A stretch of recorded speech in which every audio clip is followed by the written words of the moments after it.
This is CBN NewsWatch. Thanks for joining us for CBN NewsWatch. I'm Efrem Graham. Today is Monday, June 30th, and we begin this half hour in the Middle East. After the 12-day war against Iran, Israel is now focused on freeing the hostages and ending the war in Gaza. But trouble with Iran may be far from over. Some say one cleric is calling for a terror war against the world. CBN Middle East correspondent Julie Stahl has the story. With victory in the 12-day war against Iran, both President Trump and Israeli Prime Minister Benjamin Netanyahu feel there's momentum to end the war against Hamas in Gaza, free the remaining hostages, and work for peace across the region. Of course, we will also have to solve the Gaza issue to defeat Hamas, but I estimate that we will achieve both tasks. But beyond that, broad regional possibilities open up. Many new opportunities have opened now as a result of this victory. Many opportunities. Israel's Strategic Affairs Minister Ron Dermer is in Washington today, where the Times of Israel reports the White House plans to lean on him to wrap up the war. Gazans say after numerous failed efforts to halt the war, they are ready for it to end now. This messes with one's psyche. From time to time, you hear that there is a truce, and a little later, you hear that there is no truce. Our psyche and nerves are exhausted. And hostage families demand their loved ones be freed.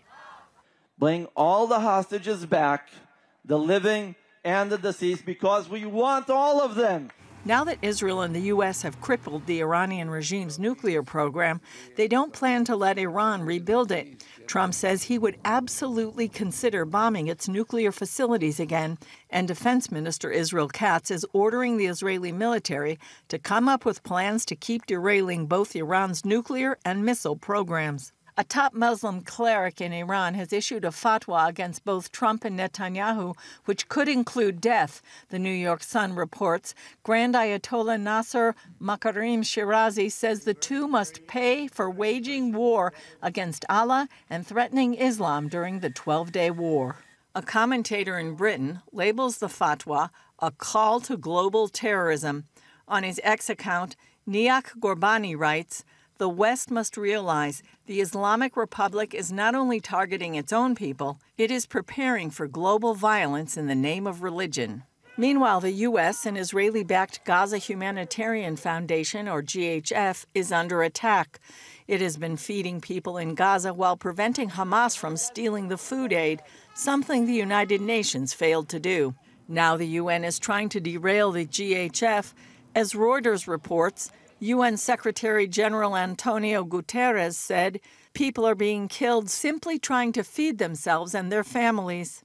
Israel and the U.S. are working to prevent the UN Security Council voting on a resolution calling for the GHF to be dissolved. Julie Stahl, CBN News, Jerusalem.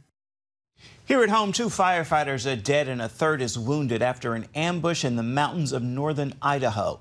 Investigators say the shooter who started the fire and then shot at firefighters is also dead. Dale Hurd is on this story. The 2 firefighters were shot and killed as they responded to a brush fire near Coeur d'Alene, Idaho. A third firefighter was wounded, underwent surgery, and was described as fighting for his life but in stable condition. We do believe that the suspect started the fire, and we do believe that it was an ambush and it was intentional. This was a total ambush. These firefighters did not have a chance. After a small brush fire broke out on Canfield Mountain and as firefighters arrived on the scene, someone began shooting at them with a sniper rifle. We've got 2 unresponsive battalion chiefs, gunshot wounds, multiple gunshot wounds. 2 Coeur d'Alene firefighters are down. I'm pinned down behind Battalion 1's rig. It's clear to me that this fire was set intentionally to draw us in. Law enforcement from across Idaho and eastern Washington rushed to the scene. We had about 300 law enforcement officers that were on scene that were trying to make heads and tails out of what was occurring. A manhunt ensued as authorities exchanged gunfire with the suspect. A tactical response team used cell phone data to zero in on a wooded area where they found the body of the gunman with his rifle by his side. Authorities did not disclose how he died or if he shot himself. Based on the preliminary information, we believe that is the only shooter A procession of law enforcement, firefighters, and ambulances brought the bodies of the 2 fallen firefighters to the medical examiner's office. Crowds waved American flags from a local bridge to show their support. We don't train for. It's not something we expect. It's not something our firefighters should have to deal with. Police did not release the gunman's identity, the type of weapon used, or a possible motive for the ambush. Dale Hurd, CBN News. Here's some other stories making headlines in the CBN newsroom at this hour. Debate continues in the Senate over President Donald Trump's tax breaks and spending cuts package. Democrats are protesting cuts to Medicaid and food stamps. Meanwhile, Republicans postponed a planned overnight session until this morning in an effort to meet President Trump's July 4th deadline. In Pakistan, monsoon rains and flash floods killed at least 46 people and injured dozens, including 13 tourists from a family of 17. A flooded river swept them away in the northwestern region. The heavy rains have been in the area since last Tuesday. Coming up, going to take you to a place known as the Mountains of God, where the Soviets once tried to erase the church from public life.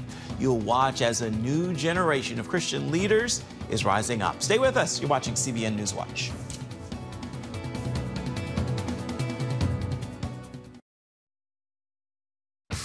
Hi, I'm John Stolnis, host of the CBN News podcast, DC Debrief. I'd love for you to join me each Friday morning for the inside scoop on Washington politics. We will talk to experts, lawmakers, newsmakers, and analysts to help us take a deep dive into the important stories you might not hear anywhere else. Don't miss this unique CBN News perspective coming to you straight from the nation's capital, because truth matters.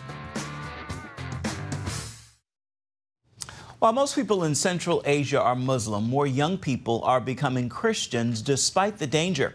This new generation is determined to use their careers as a platform to share the love of Christ, and they united to network with other like-minded professionals. George Thomas brings us their story.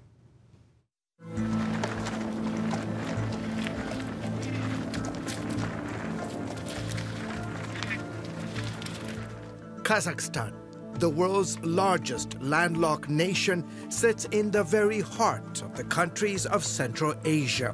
At the foot of the majestic Tian Shan, known as the Mountains of God, a community of passionate, courageous Christians recently gathered on a mission. It went beyond just their jobs to include changing cultures and impact their world for Christ, one conversation at a time. We came here to meet new people and to build a network with other professionals and learn how to be more effective as believers in our workplaces. These weren't just any attendees, they were professionals, teachers, doctors, lawyers, engineers, filmmakers, and business leaders. While each brought their own dreams and ambitions, they all shared one bold purpose: use their careers as a platform to share the love of Christ. Take Myra Kasabayeva, a film producer. When I tell my staff and colleagues that I'm a Christian, they don't believe me because they think that Christians should be weak. But I'm very courageous and not afraid. Therefore, this forum for Christian professionals really interested me because we can learn together how to make a difference in this world as believers. Her story is deeply personal and mirrors the struggles of so many in this region. And Myra isn't alone in her journey. Sergei Rakuba, the visionary behind this gathering, feels a deep connection to these young Christian professionals. More than a decade ago, Rakuba set out on a mission to raise up a generation of bold, faithful leaders who wouldn't shy away from sharing the gospel in their workplaces.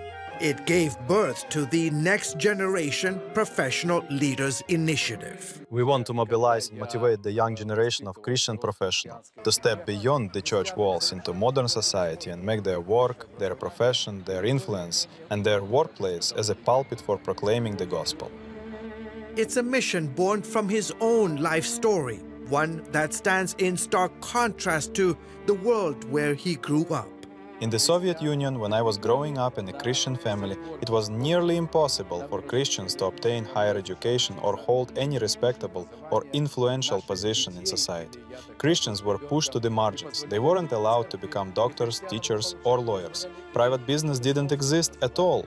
Soviet rule didn't just discourage faith, it actively stamped out any sign. Churches went underground, and anyone who publicly professed their faith carried the brand enemy of the state. The goal was to completely erase the church from public life in the Soviet Union.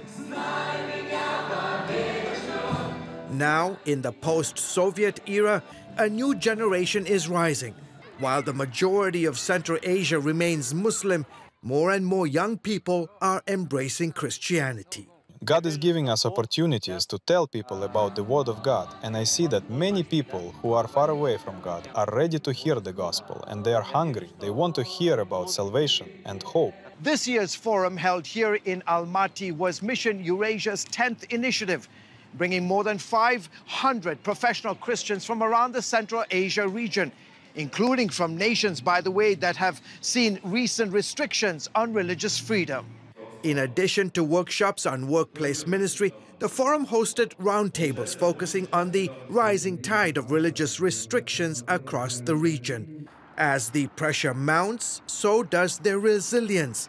Although government restrictions and rising Islamic extremism make it harder to practice Christianity, these young believers are finding ways to continue their mission. When we have less freedom, the believers are more united, and the church starts praying and fasting and following Christ more. We understand how expensive the price for our faith is. Today, in the post-Soviet space, whether we like it or not, there is cultural Islamic pressure. This creates certain challenges, especially for the Christian movement in these regions. We're helping these young people so that, as they grow stronger in their faith, they can courageously bring that influence into modern society, even in the face of persecution. As the conference drew to a close, Kazakh, Uyghur, Uzbek, Tajik, and Kyrgyz leaders, each facing their own struggles, came together, sharing ideas and strategies for bringing the gospel to the unreached people groups of Central Asia.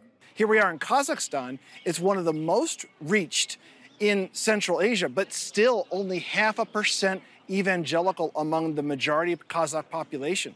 But if you go to some of the other countries, in particular Tajikistan, near the Afghan border, or over to Turkmenistan, you find 0.01%, negligible, just a few thousand believers among the millions in those particular countries. Still, these young Christians are finding creative ways to practice their faith. Rakuba's mission: help them share Christ's love without risking their safety or careers. We ask for continued prayer for the leaders, that they would lead their congregations, churches with courage, and that the young generation would take up the torch of faith and carry it forward boldly.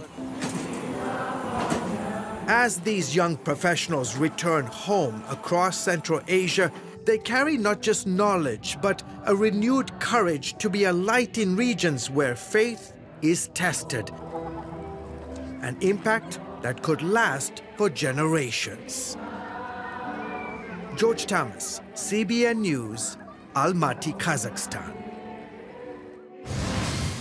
Still ahead, the free man who returned to slavery and led an entire community out of bondage. See the incredible story of Houston's first black pastor and how his legacy is being carried on to this day. All in the family.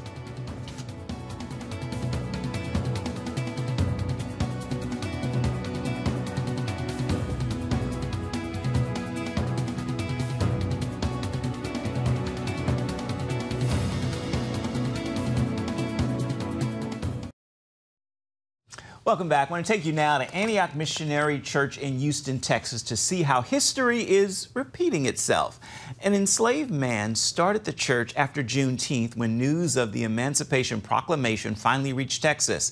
That man's great-granddaughter now has a hand in continuing his legacy alongside her husband, who is the church's pastor today. Heather Sells has the story. Pastor Lou McElroy says long before the Lord brought him to Antioch Baptist, Jack Yates, the great-great-grandfather of his wife and the church's first full-time pastor, received the divine call as well. Born enslaved in 1828 on a Virginia plantation, McElroy says God prepared Yates early on for leadership. The story goes that the slave master's wife passed away and his mother was called into the home to take care of the home and children and cook and clean. That in itself, I believe, was a blessing of God because it afforded Jack a whole new world. He learned to read, write, and carry out business. We know that he was able to grow to the position where the slave master trusted him with business transactions. Yates eventually became a minister on the plantation and married an enslaved woman with whom he had 11 children. Then God unveiled his Texas plans for the family. We know that his will was for Jack Yates to get here. The question is how he got him here is the phenomenon. What happened? Yates was freed, and his wife's enslaver announced they were moving to Texas. Jack Yates did something extraordinary. He didn't stay north and work to save money to buy his family's freedom later. He immediately went back into slavery because of the love of his wife and his children. Fast forward to June 19, 1865, when news of the 1863 Emancipation Proclamation made it to nearby Galveston. You've got hundreds of former enslaved Africans who are now freed. There's no black neighborhoods, there are no black hotels, there are no black Airbnbs. So what the Union soldiers did was gave them tents. But here's the piece for me that is overwhelming for me. The first thing that they did after settling in was not build a neighborhood, not build a school, not build a shopping center, but they built a church in which they gave God glory. Just months after emancipation was announced in Texas, Antioch Missionary Baptist was started. It was not only the first black church in Houston, it was the first brick structure in the city to be built and owned by African Americans. They didn't get revenge. They didn't turn on themselves. They celebrated and purchased this existing property in 1870. Jack Yates was a huge proponent of business, buying real estate, paying cash. Yates not only championed Christ, he made education and home ownership a priority, positioning the church to help its members transition from slavery to freedom. Today, the building, nationally recognized for its Gothic Revival architecture, sits in the heart of downtown. Its steep cross gables, pointed arch windows, and Jesus Saves sign directing Houston to Christ. We always discussed, he was the first pastor. Jackie McElroy grew up in Antioch Baptist, sitting with her family in the center back of the sanctuary, listening to stories of her great-great-grandpa. When she married Lou, he pastored another church, and conversations turned to Antioch. I was torn of being committed to where God had me and the love that I felt for my wife. So you're basically telling me that it was love that led Jack Yates to Texas and eventually this church, and it was love that led you to this church. I couldn't have said it any better, Heather, but yes, I would have to agree with you. Sometimes you have to pinch yourself.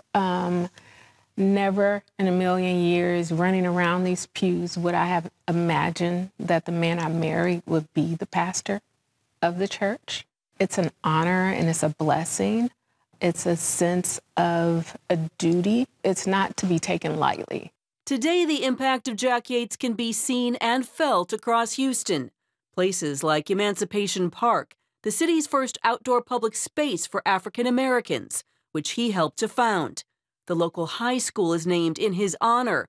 And of course, his first church, Antioch Baptist, which continues to spread the gospel and serve as a community center for learning. To still be able to be here today, that says that we have discovered, or God has poured into us something that we should and could share with the rest of the world, to teach them that despite your adversity, despite your struggle, love, there's love poured in there. God is in it. It's a message of God's sovereignty over the years in the lives of the Yates family and this resilient church still ministering in downtown Houston.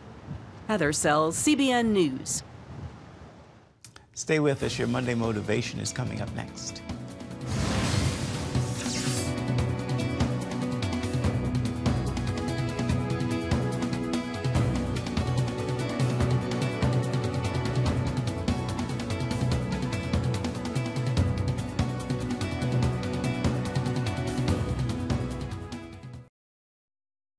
Download the CBN News app, 24/7 news from a Christian perspective at home or on the road. One place for all of your news. Breaking news alerts. Set daily prayer goals and pray for news stories. Read the most important news and watch CBN News Channel live. CBN News, because truth matters. Go to cbnnewsapp.com to get the app today. Welcome back to CBN NewsWatch. A very unusual soccer match in China. 4 teams of humanoid robots faced off in Beijing Saturday night in a 3-on-3 soccer match powered entirely by artificial intelligence. A key aspect of the match was all the participating robots were fully autonomously using strategies driven by AI without any human intervention or supervision. The match is another example of how China is stepping up its efforts to develop humanoid robots powered by AI. The founder of the company supplying the robot players says sports competitions are ideal testing grounds for humanoid robots. It is time now for your Monday Motivation. I want to leave you with this thought as we begin yet another week together. The trial did not come to take you out. It is here to take you up. Don't quit, don't fear, don't walk away. Stay suited for battle and watch God fight for you. With that word, I encourage you to make this a marvelous Monday and be sure to have yourself a wonderful week. Believe it or not, it's possible regardless of your circumstances. Well, that will do it for this edition of CBN NewsWatch. I want to remind you, you can always find more of our news programs on the CBN News channel. You can find them there at any time as well as online. That address is cbnnews.com. We'd love to know what you think about the stories you've seen here today. You can email us, newswatch@cbn.com. And of course, you can reach out and touch us on Facebook, Instagram, and X, formerly known as Twitter. We'll see you back here tomorrow, same time. Goodbye and God bless.